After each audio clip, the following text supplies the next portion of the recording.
Hey ladies and gentlemen, welcome back to the channel. As always, it is Nick here, back with your daily crypto news and analysis. And today we are going to be talking about Ripple and XRP, as well as the vast majority of crypto and finance. And I want to dive in and I want to start off with this tweet here from Jeremy Hogan. We go down the rabbit hole, going all the way back to 2013, mind you.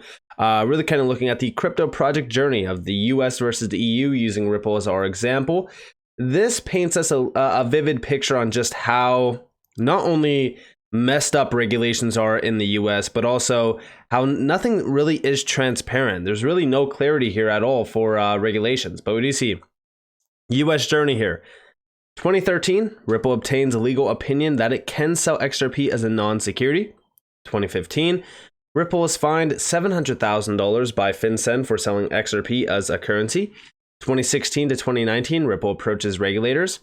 FinCEN finds Ripple Labs Inc. in first civil enforcement action against the virtual currency exchanger. This is that lawsuit, or I shouldn't even say lawsuit, but that fine from 2015 that we did see mentioned up here in around 2015.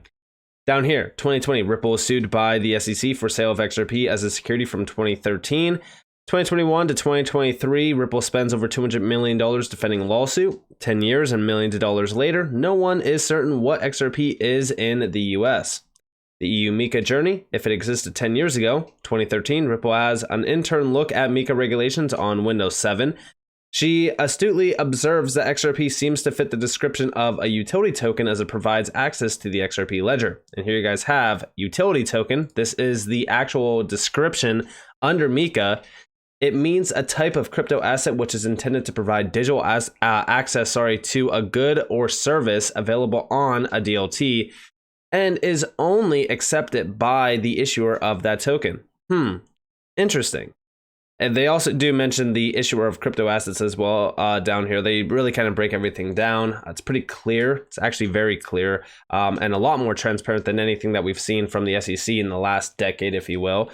But then down here, the intern, reading further, while simultaneously posting on Yik Yak and texting her boyfriend, sees that the rules require that issuance of a utility token such as XRP requires publishing a white paper. She looks at art number 5 and prints out the requirements for the white paper. Here you guys have the full breakdown of it, and you can see everything around it. This is article number 5, content and form of the crypto asset white paper. And then down here, we do see, and finally, before leaving her cubicle, she notes that the sale of the utility token can only last 12 months if the service is not yet in operation. Completely confused by the last part, she listens to another Macklemore song before going to her supervisor. Gotta love Jeremy Hogan here. But we do see where the offer to the public of crypto assets other than asset reference tokens or e-money tokens concerns utility tokens for a service that is not yet in operation. The duration of the public offer as described in the crypto asset white paper shall not exceed 12 months. Then down here, the intern supervisor forwards the intern's notes to the legal department on his iPhone 5S and gets an opinion back the following week on how to proceed. Ripple sells XRP, billions of XRP on Mt. Gox, and the rest is history. The way it should have been. The end. And yeah, I mean, like, this is an overall story around what could have happened if we did have clear guidance around these markets. Obviously, yes, some jokes in there from Jeremy Hogan, which is the typical, if you will, tweet way of Jeremy. But nonetheless, like, as we do look at what's happening around crypto regulations within the US versus the EU, it's completely night and day. It's the same with almost all these other nations as well. The UK, the UAE, Hong Kong. I know that the UK actually just recently went back and said, like, you know, we're treating digital assets and crypto as like gambling, which I thought was kind of crazy to see. But it just shows that regulations right now are up in the air. It's extremely questionable, and I don't think that this space has any regulations. I don't think that there's any regulatory framework for this space to even follow. MiCA is the best one so far that we've actually seen, but besides that, I mean, it's still up in the air on what's actually happening around crypto regulations. But we do see over here, Cointelegraph posted an article 5 hours ago. Everything XRP holders have been shouting has been confirmed, pro XRP lawyer. And this is from John Dean, and we do see down here. So this is his tweet that we went over in a recent video where it is basically talking about XRP sales. What do you see? Read this short, please. When you look at all the other SEC lit emails cited in Ripple's opposition, they are redacted. The one about there being reasonable grounds to not believe XRP satisfies all the Howey factors is not redacted, which is huge. And then down here, we do see there are reasonable grounds to conclude that XRP does not satisfy all the elements of the Howey analysis and is therefore not a security for purposes of the federal securities laws. In a May 2022, or sorry, in a May 22nd Twitter Spaces, hosted by Fox Business journalist Eleanor Tourette, Deaton argued, this clearly states that XRP was discussed because somebody at the SEC cited this person saying it is not a security, or they forwarded the email within the email chain. And we do see, while Deaton noted that the SEC made no comment on the record if XRP was ever internally discussed, he did reiterate that back in June 2018, XRP was the third largest crypto asset behind Bitcoin and Ether. So we know that XRP was 100% talked about. What do you see in former SEC Director William Hinman's speech? He stated Bitcoin and Ethereum were not securities, and it appears that some at the SEC may have believed XRP should be treated no differently than Bitcoin and Ethereum. I also agree. And we did see this post by Digital Asset Investor. I will play this here in a second. There's actually 2 videos from him that I do want to play that he posted. But you see someone shared that market participants did not believe XRP was a security, said, adding everything that an XRP holder has been shouting for the past couple of years. It has absolutely confirmed that XRP has been discussed. And yeah, I think that it has been. I think that these documents are going to be very large once they do come out. They have to come out, which I will also address. And I do think that's going to span back quite a few years. I mean, going all the way back to 2018, that's 5 years alone. So think about how crazy that is. But nonetheless, we do see here from Digital Asset Investor, according to John E. Deaton 1 from the Twitter Live with Eleanor Tourette, Brett Redfern comments will be a part of the Hinman email release, just to bring you back up to speed. And here is a post all the way back to 2022, June 7th, 2018, 7 days, 1 week before Hinman Ethereum free speech or pass speech. Ex-JP Morgan Brett Redfern, director of the Division of Trading and Markets at the SEC. Listen closely to what he says here. Listen closely. The chairman declined to say whether Ether or Ripple were actual securities, but is it fair to say that this is likely ultimately going to be litigated in the courts? It's unclear to me whether or not that's going to be litigated, and I don't want to speak about any specific products. And I do believe that there will be statements on at least one of those products forthcoming in the future about, providing some more guidance on that. So there you guys have it. I mean, this was 7 days before the Ethereum free pass. And here is Brett Redfern talking about that there is one specific product that he believes there will be statements on. And then guess what? 7 days later, we had that about Ethereum. It's crazy. Then over here, we do see the coming storm. So this is the video that we're talking about over here. Down here, this is what I was really kind of addressing. So one, why give Ethereum the free speech? We already know that. But here we have from Johnny Deaton, the coming storm. Listen closely to what he says in this video as well. I guess when we saw the redacted Hinman emails first time and we saw that comment from Brett, I actually called him up and I said, hey, Brett, I was like, you don't know me, but I work for Fox Business and I've been covering the Ripple place real close for for a year and a half.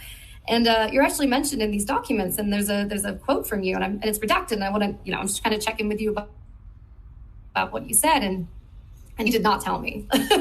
He was like, I'm not going on record about this. But yeah, it'll definitely be interesting to kind of circle back with those people and say, do you have a comment now? Well, I think you're going to be quite busy because there's going to be dozens of people who made comments, some of which are not at the SEC anymore. Most likely they're not going to comment because, they're going to think it's the inappropriate thing to do. But, we're going to find out, and we're going to find out soon. And hopefully, I think there's going to be people that are validated, that are in this community, people who have been called certain things and things of that nature. So yeah, you know, as we do look at this, like there's going to be a lot of people that come forward. There's going to be a lot of people that, you know, comment on this. We don't know if Brett's going to comment on it, but we did hear that Eleanor was reaching out to him, and he says that he doesn't want to comment on this at all. A lot of them are avoiding the subject, which we already know why. But it is definitely interesting on what's going to happen here. And we do see over here, whether it's the Hinman documents, the Coinbase IPO, or even Gensler's previous praise of a token he now considers to be a security, the SEC cannot escape past statements and actions that contradict its current positions. Damn straight. And yeah, I do think that right now the SEC is in a rough spot. They are going to have a lot of blows, and you know, I don't know if they are going to be able to argue against these, because right now a lot of what's happening around the SEC and around this market, there's a lot of pressure on them. There's a ton of pressure, and I've been saying, like, the best case scenario for us is to put on a ton of pressure on the SEC, and you just make sure that we continue to fight the good fight, because so far Congress has made it clear on the noise that they have provided against the SEC and Gary Gensler. The community has done this as well. This entire space, you know, it's not just the XRP community. It's all of crypto. Everyone is tired of the charade that the SEC has been putting on. And then over here, we do see again from Digital Asset Investor, post-judgment settlement possible. Johnny Deaton doesn't think we get a settlement until after judgment, if at all. I don't actually think that we get a settlement at all as well. But listen closely. The documents are coming out, even if there's a settlement.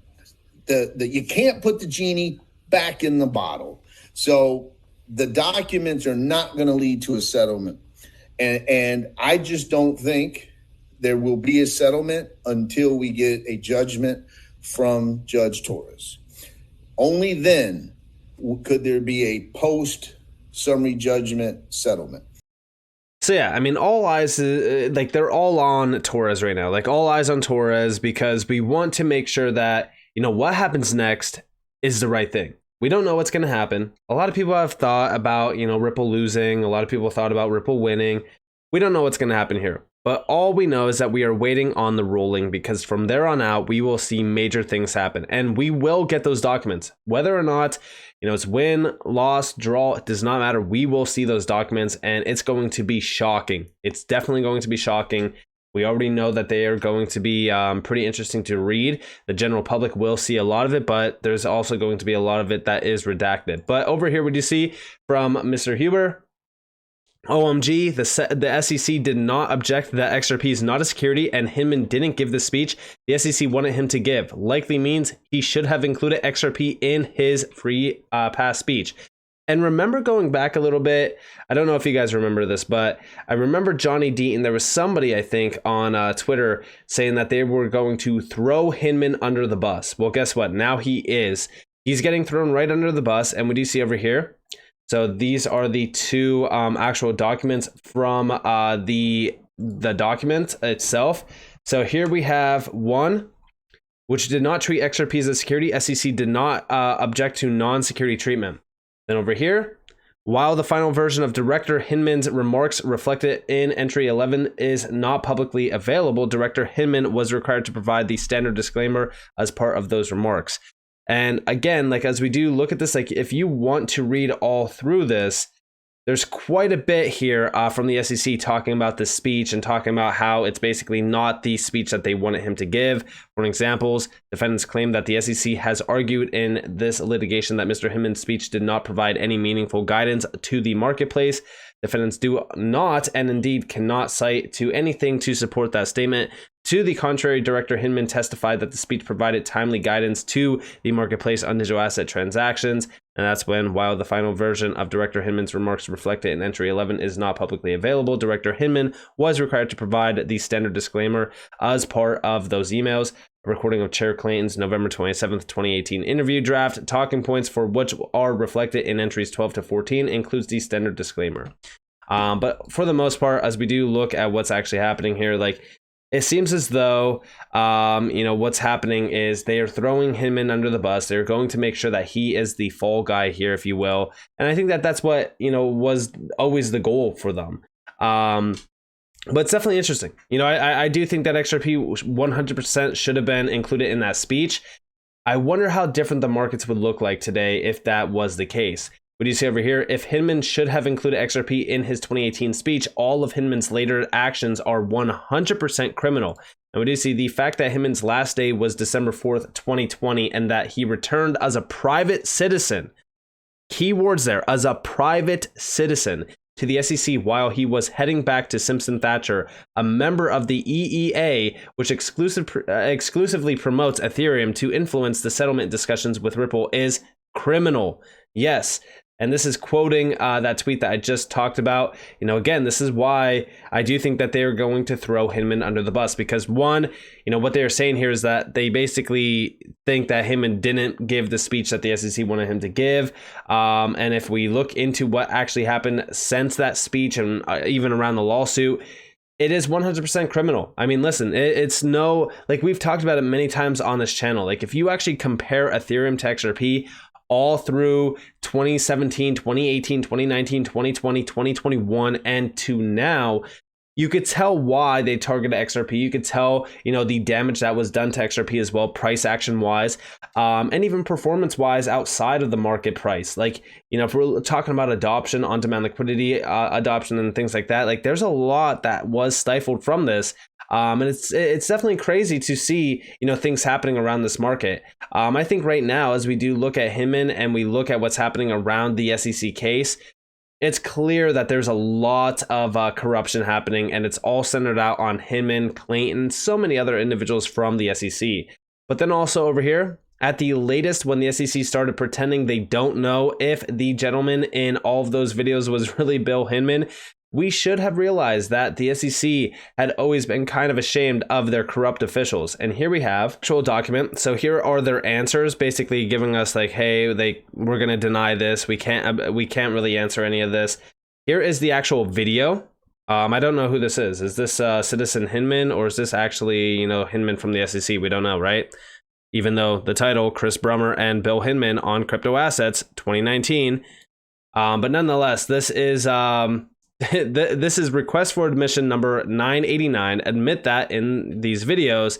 This is an authentic recording of Hinman speaking at the November 5th, 2018 FinTech Week conference. Subject to all of the foregoing objections, and after reasonable inquiry, the information known and currently available is not sufficient to enable the commission to admit or deny this request. Again, request for admission number 990. Admit that the SEC has no basis to challenge the authenticity of the November 5th, 2018 FinTech Week conference recording. Answer, subject to all of the foregoing objections, the commission denies this request. And we even do see down here, like look at these answers. Like, this is wild to me that the SEC cannot answer these questions. Like, this seems like the hearing with Congress with Gary Gensler, where he couldn't even give yes or no answers. It was just, oh yeah, we don't know, and just kind of avoiding the question itself. Like, this is avoidance. This is avoidance. They know that they are in the wrong, and this is all centered out on the fact that, like, they don't want, you know, people to know that Hinman was around during these days because he was a private citizen. This is the reach that the SEC has been doing. This is the corruption that's been happening within the SEC. It's crazy to me. And talking about corruption, here's the last video that I want to play in this video. And this is how the SEC is using banks as a weapon to get what they want. The most corrupt mafia shakedown style government agency in the US. This is from Elon Musk talking about the lawsuit with Tesla. Listen closely to this. I was told by the banks that if I did not agree to settle with the SEC, that the banks would cease providing working capital and Tesla would go bankrupt immediately. So that's like having a gun to your child's head. So I was forced to concede to the SEC. So yeah, I mean, like, the SEC is literally forcing these people to either settle with them, pay out a fine. This is shakedowns. This is literally mafia shakedowns, and it's wild that this agency is still around. It's insane to me. But nonetheless, with that being said, I hope that you guys enjoyed this video. If you guys did, definitely leave a like, subscribe, turn notifications on because more free content. You guys are more than welcome to follow me on Twitter and join for Discord down in the description below. This is up to you all. Have a beautiful day or beautiful night. If you guys are on this beautiful world, that's been Nick. Peace out, guys.